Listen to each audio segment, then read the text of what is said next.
Combat medic Robert Manning had saved 43 lives in 8 months. 43 soldiers who would have died without Manning's hands, Manning's training, Manning's refusal to give up. But on this day, in the dust and blood of an IED attack outside Kandahar, Manning would face the choice that every combat medic fears. 2 soldiers, both critical, both bleeding out, and only enough blood for 1 transfusion. Standard triage was clear, save the one with better survival odds. But Manning recognized both men. First Lieutenant Marcus Stone, Manning's platoon leader. Strong, respected, a career officer with a family waiting at home. And Private First Class Jamie Holbrook, the 20-year-old kid who'd thrown himself on Manning last month when a mortar round came in. The kid who'd saved Manning's life without thinking twice. Manning had 3 minutes to decide who lived and who died. What Manning didn't know was that this choice would expose a conspiracy that had been killing innocent people for months, and that making the right medical decision would make Manning an accomplice to murder. The explosion had torn through the convoy like the hand of God. Chen's Humvee had been third in line, far enough back to survive the blast, close enough to see the carnage. The lead vehicle was gone, just gone, replaced by a crater and twisted metal. The second vehicle was on its side, burning. Chen grabbed Chen's aid bag and ran. Chen's training took over. Assess, prioritize, treat. Save who you can, accept who you can't. Chen reached the burning vehicle. 3 bodies, 2 obviously dead, 1 moving weakly. Chen pulled the survivor out. Sergeant Willis. Shrapnel wounds, serious but survivable. Chen applied pressure bandages, moved to the next casualty. That's when Chen found them. Stone and Holbrook, both thrown clear by the blast, both alive, both critical. Stone had massive abdominal trauma. Shrapnel had torn through Stone's vest into Stone's gut. Internal bleeding, severe. Without immediate surgical intervention, Stone had maybe 30 minutes. But if Chen could stabilize Stone, get blood into Stone, there was a chance. Holbrook had a severed femoral artery. The kid's leg was nearly gone. Holbrook was hemorrhaging, losing blood faster than Chen could replace it. Holbrook had maybe 15 minutes without intervention. But Holbrook was young, strong. If Chen could stop the bleeding, get blood flowing, Holbrook could survive. Chen looked at Chen's supplies. 2 units of O-negative blood. Standard for every medic in the field. Enough to save 1 life. Not enough for both. Chen's hands moved automatically. Tourniquets on both men. Pressure bandages, IV lines. Fluids. But Chen was buying minutes, not saving lives. Chen needed to make the choice. Before we go any further, I need to hear from you. Drop your name and what city or country you're watching from in the comments. Let's build a global community right here. Triage protocol was clear. Save the patient with the best chance of survival. In this case, that was Holbrook. Younger, stronger, single wound, easier to treat. Give Holbrook the blood. Stabilize Holbrook. Let Stone go. But Stone was Chen's platoon leader. Stone had 30 men depending on Stone. Stone had a wife and 2 kids. Stone was a good officer, a good man. Stone deserved every chance. And Holbrook was just a private, barely out of training. No family except a mother who wrote letters every week. No strategic value, just another soldier. But Holbrook had saved Chen's life, had thrown his body over Chen's without hesitation, had taken shrapnel that was meant for Chen. Chen owed Holbrook everything. Chen looked at Stone. Stone's eyes were open, aware. Stone said to Chen weakly, "Save Holbrook. That's an order, Chen. Save the kid." Chen said to Stone, "Sir, you're the priority. You're the platoon leader." Stone said to Chen, "And I'm giving you an order. Save Holbrook. He's got his whole life ahead of him. I've had mine. Save him." Chen looked at Holbrook. The kid was unconscious. Didn't know what was happening. Didn't know Chen was about to make a choice that would define both their lives. Chen made the decision. Chen opened the blood units, started transfusion into Holbrook, worked to repair the arterial damage. Used every trick Chen knew to stop the bleeding. To save this one life. Chen heard Stone's breathing change. Saw Stone's skin turn gray. Stone was dying. Stone knew it. Stone met Chen's eyes one last time. Stone said to Chen, "You did the right thing, Chen. Don't second-guess it." Then Stone was gone. Chen saved Holbrook. The kid stabilized. Medevac arrived and took Holbrook to the field hospital. Holbrook would live. Would lose the leg, but would live. Would go home. Would have a future. Stone went home in a flag-draped coffin. The investigation was routine. IED attack. 1 officer KIA. 3 enlisted KIA. 4 wounded. Chen's actions were reviewed. Chen's choice was questioned. Why save the private over the officer? Why ignore the chain of command priority? Chen told them the truth. Stone had ordered it. Stone had made the choice. Chen was following Stone's last command, and medically, Holbrook had better survival odds. It was textbook triage. The investigation cleared Chen. Determined Chen had acted appropriately. Stone's death was marked as cow, enemy action. Case closed. But then Chen found the notebook. It was 2 weeks after the attack. Chen was packing Stone's personal effects to ship home to Stone's family. Standard procedure. Going through Stone's gear, making sure nothing classified or inappropriate went to the civilians. Chen found a small notebook, hidden in Stone's body armor. Personal journal. Chen almost didn't read it. It felt wrong. An invasion of privacy. But something made Chen open it. The entries were dated. Started 4 months ago. Short. Cryptic. But as Chen read, a pattern emerged. A horrible pattern. Stone had been keeping records of raids, of targets, hit, of people killed. But the entries didn't match official reports.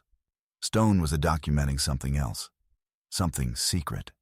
Chen read entry after entry, each one describing a raid, a compound hit, insurgents killed, weapons found, standard operations. Except Stone's notes included details that weren't in the official records. Details about who was really in those compounds, about what really happened. One entry stopped Chen cold. It described a raid 3 months ago. Official report said 5 insurgent fighters killed, weapons cache discovered. Stone's entry told a different story. Stone wrote, "Night raid on compound." Intel said weapons storage. Found civilians, family. 3 men, 2 women, 4 children. No weapons, no insurgents, just farmers. Ordered withdraw, but Gunnery Sergeant Rourke refused. Rourke executed the men. Planted AKs on the bodies, told everyone they were Taliban. Threatened anyone who spoke up. I stayed silent. God forgive me. Chen felt sick. Chen kept reading. Entry after entry. Raid after raid. A pattern of war crimes. Civilians executed. Evidence planted. Reports falsified. And Stone had documented all of it. Had been keeping a record, but hadn't reported it. Why? Why document it, if not to report it? Chen found the answer in Stone's last entry. Written the morning of the day Stone died.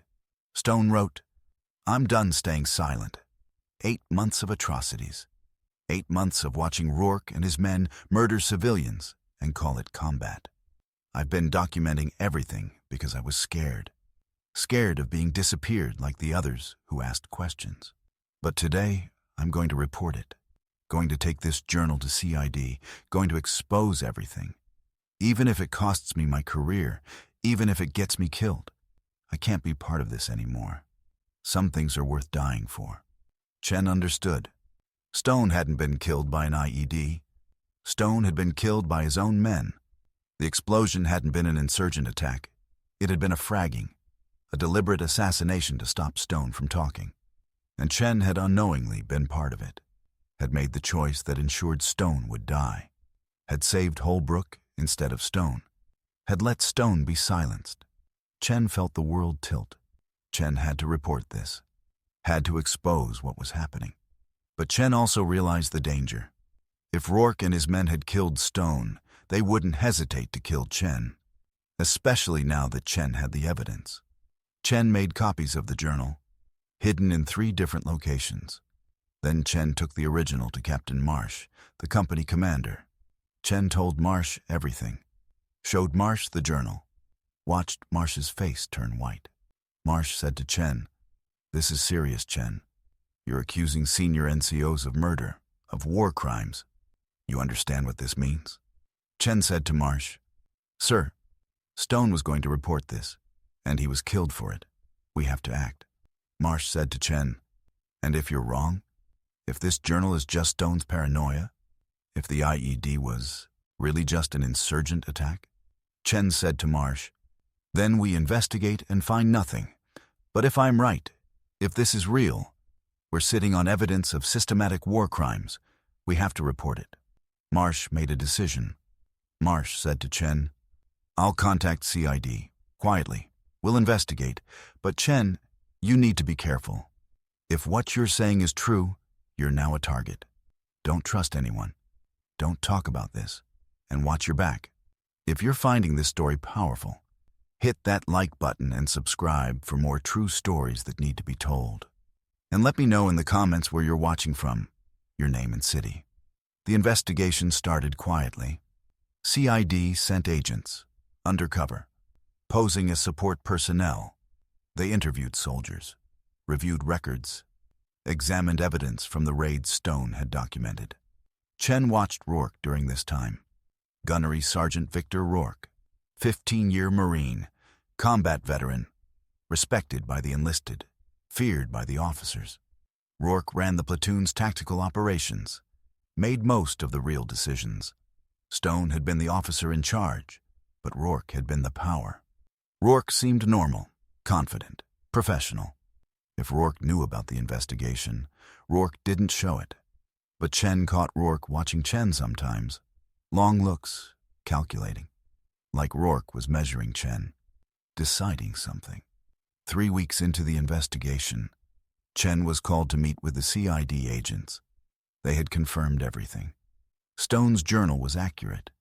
They'd found corroborating evidence, witness testimonies from soldiers who'd been threatened into silence, forensic evidence that didn't match official reports, digital records that had been altered.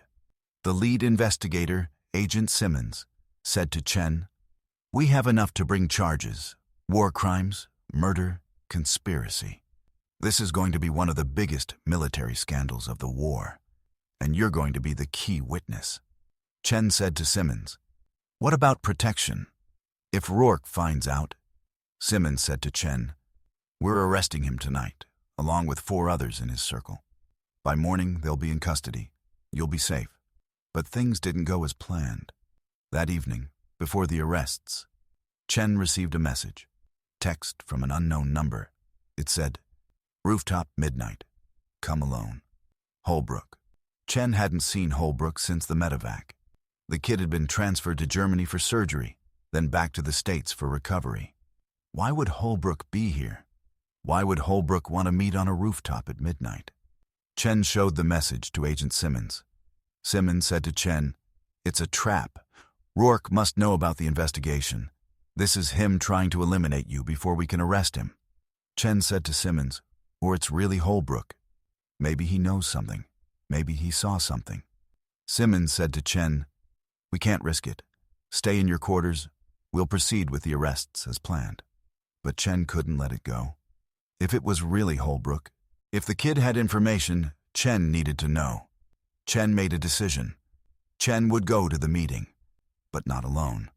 Chen told Simmons where Chen was going, asked Simmons to have backup ready. Close, but hidden. At midnight, Chen climbed to the rooftop of the supply building. The base was quiet, most personnel asleep. Chen was alone on the roof, vulnerable, exposed. A figure emerged from the shadows, limping, using a crutch. Chen recognized him. Holbrook. Really, Holbrook. The kid had come back. Chen said to Holbrook, "Jamie, what are you doing here? You're supposed to be stateside." Holbrook said to Chen, his voice strange, flat, "I came back. I had to. I had to tell you something about Lieutenant Stone." Chen's blood ran cold. Chen said to Holbrook, "What about Stone?" Holbrook said to Chen, "I killed him. I planted the IED. I set the charge that destroyed the convoy. I murdered him. Chen couldn't breathe. Chen said to Holbrook, "Why? Why would you do that?" Holbrook said to Chen, "Because Rourke told me to. Because Rourke knew Stone was going to report us. Because I've been part of Rourke's crew for 6 months. The civilians we killed? I was there. I helped. And when Stone threatened to expose us, Rourke ordered me to take him out. So I did." Chen said to Holbrook, "But you were in the blast. You nearly died." Holbrook laughed bitterly. Holbrook said to Chen, "Yeah, miscalculation. I was supposed to be farther back. But the timing was off. I got caught in it. And you saved me. You chose me over Stone. Do you know how that feels? You saved the man who murdered your platoon leader. You made the choice that let a killer live and a good man die." Chen felt sick. Chen said to Holbrook, "You let me think I saved someone worth saving.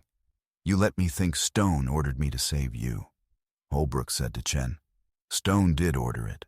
In his last moment, Stone told you to save me. Because Stone was a better man than me, than any of us. Stone tried to do the right thing, and we killed him for it." Chen asked Holbrook, "Why are you telling me this? Why confess now?" Holbrook said to Chen, "Because Rourke ordered me to kill you too. Tonight. He knows about the investigation, knows you have Stone's journal, sent me here to push you off this roof. Make it look like an accident, or suicide, whatever. Just make you gone." Chen took a step back.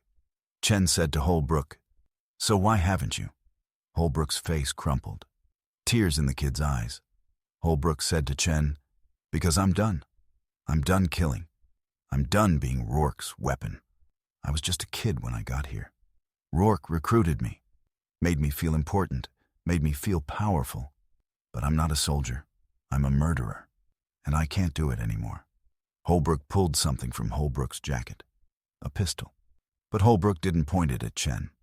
Holbrook pressed it against Holbrook's own head. Holbrook said to Chen, "I can't live with what I've done. Can't face going to prison. Can't face Stone's family knowing I killed him. This is the only way out." Chen said to Holbrook urgently, "Jamie, don't. Put the gun down. We can fix this. You can testify. You can help put Rourke away. You can make this right." Holbrook said to Chen, "There's no making this right. I've killed children, Chen. Innocent people. I've done things that can't be forgiven. Stone was the only one trying to stop it, and I killed him. I don't deserve mercy." Chen took a step closer. Chen said to Holbrook, "You were manipulated, used. Rourke groomed you, made you into this. But you're still in there. The kid who wrote letters to his mom, who talked about going to college, who wanted to be a teacher. That person can still do good, can still help stop this." Holbrook's hand shook. Holbrook said to Chen, "You really believe that? After everything I've done?" Chen said to Holbrook, "I believe people can change. I believe confession is the first step to redemption. And I believe Stone would want you to make this right, not take the coward's way out." For a long moment, Holbrook stood there, gun to Holbrook's head, tears streaming down Holbrook's face, deciding. Then Holbrook lowered the gun. Holbrook said to Chen, "Okay, I'll testify. I'll tell them everything. But Chen, you need to know. There are 6 of us. Rourke's crew. And Rourke knows about the investigation. He's planning something. Tonight, he's going to disappear. Take his men and run before the arrests happen." Chen grabbed Chen's radio. Chen called Simmons. Chen said to Simmons, "Agent Simmons, the suspects know about the investigation. They're planning to run. You need to move now." Simmons responded immediately. Within minutes, the base erupted in activity. Military police surrounded the barracks where Rourke and his crew were housed. CID agents moved in for the arrests. But Rourke was ready. Rourke and his men had weapons. They'd been prepared for this moment. A firefight erupted on an American military base. American soldiers shooting at American military police. The battle lasted 7 minutes. When it ended, 3 of Rourke's men were dead. 1 military policeman was wounded. Rourke was captured alive. Wounded, but alive. The scandal was massive. International news. congressional hearings, military investigations at the highest levels. The evidence was overwhelming. Stone's journal, Holbrook's testimony, forensic evidence, digital records, witness accounts from soldiers who'd been too scared to speak before. Rourke and the surviving members of his crew were court-martialed, found guilty of war crimes, murder, conspiracy. Rourke got life in prison without parole. The others got sentences ranging from 20 to 40 years. Holbrook testified against all of them, detailed every raid, every execution, every cover-up. In exchange for full cooperation, Holbrook got 25 years, possibility of parole after 15. It was mercy Holbrook didn't feel deserved, but accepted as a chance to atone. Chen became the face of the scandal, the whistleblower, the medic who'd saved a life and uncovered a conspiracy. Chen was called a hero, given commendations, praised for courage. But Chen didn't feel heroic. Chen felt complicit. Chen had made a choice that day, had saved Holbrook over Stone, had unknowingly ensured the murderer survived and the witness died. Yes, Chen had followed Stone's orders. Yes, Chen had made the medically correct choice. But the result was the same. Stone died. Holbrook lived. The wrong man survived. Chen visited Stone's wife afterward, told her everything, about the journal, about Stone's plan to expose the crimes, about how Stone had ordered Chen to save Holbrook in Stone's final moments. Stone's wife, Margaret, listened, cried. When Chen finished, she said to Chen, "Marcus always tried to do the right thing, even at the end. He could have ordered you to save him, but he chose to save a young soldier's life. That was who he was. That's how I want to remember him." She didn't blame Chen, didn't resent Chen's choice. She honored it, honored Stone's sacrifice, honored the complexity of impossible decisions made in impossible circumstances. Chen left the military 2 years later, honorably discharged, became a paramedic, civilian emergency medicine, continued saving lives. But Chen never forgot that day, never forgot the choice, never forgot Stone's last words. "You did the right thing, Chen. Don't second-guess it." But Chen did second-guess it. Every day, every life Chen saved afterward felt like an attempt to balance the scales, to justify the choice Chen had made, to prove Stone hadn't died for nothing.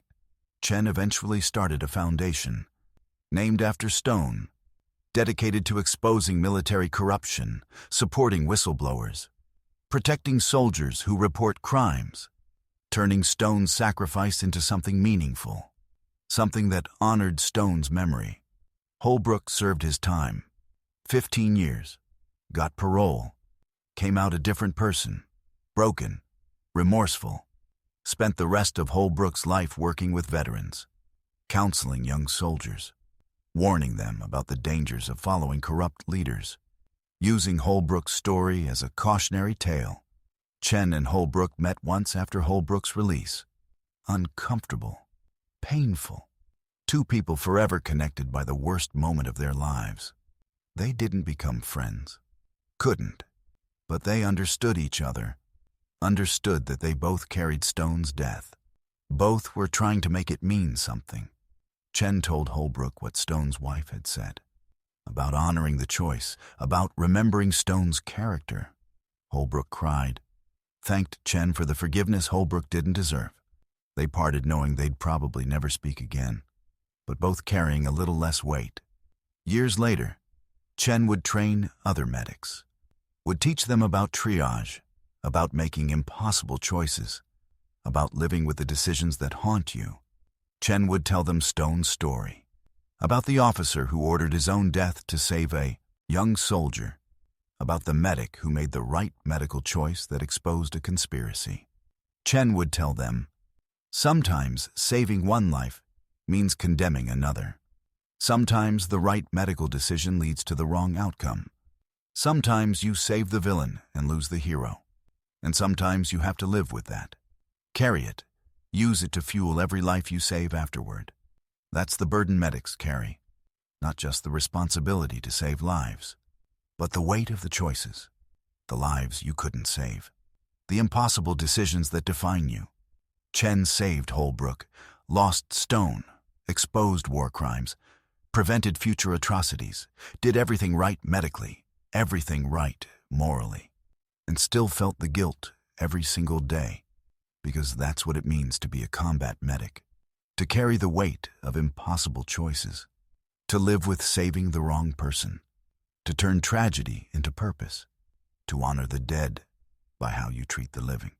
Chen did that every day, every patient, every life saved, for Stone, for all the victims, for the belief that even in the worst moments, even when you make the hardest choices, you can still choose to do good afterward. That was enough. It had to be enough.